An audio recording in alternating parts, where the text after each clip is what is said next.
Voici les murs du palais, une enceinte carrée de 500 mètres de côté, bien protégée.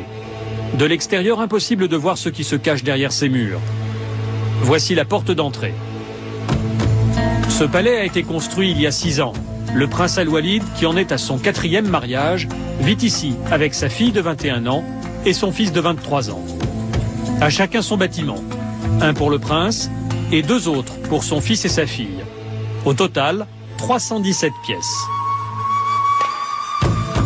La visite commence par les jardins, dessinés par le prince lui-même.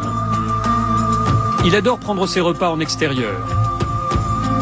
Un jardin japonais, quelques rocailles, de quoi organiser d'agréables barbecues.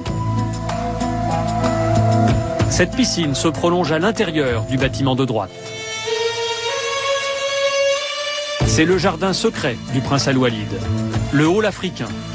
Ici, la lumière est jaune, c'est normal, c'est pour faire savane.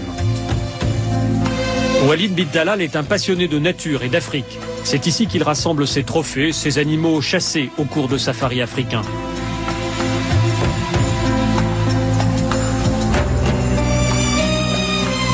La visite continue par des couloirs souterrains. Tous les bâtiments sont reliés entre eux par un réseau en sous-sol. Il y fait plus frais. Et voici le complexe sportif privé du prince. Il s'y rend tous les soirs pour nager dans cette piscine. Il peut y faire des longueurs de 30 mètres ou se lancer de son plongeoir de 5 mètres. Tout autour du bassin, des petits salons permettent de recevoir les amis et de leur montrer la maquette de la tour Kingdom, la fierté du prince.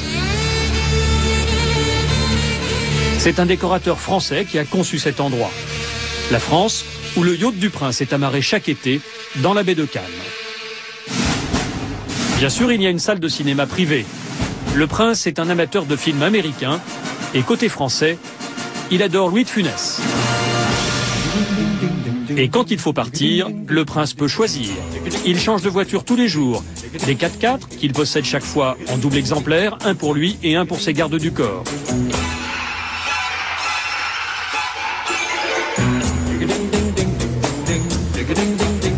Celle-ci n'est pas en double, c'est la Rolls-Royce du prince.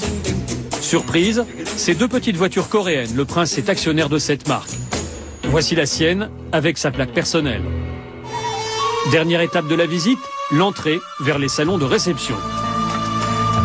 Régulièrement, le prince invite ses hôtes de marque, des membres de la famille royale, mais aussi des chefs de tribu venus de toute l'Arabie Saoudite.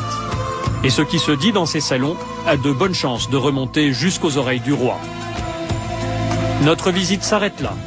Le prince ne nous a pas laissé filmer ses appartements privés.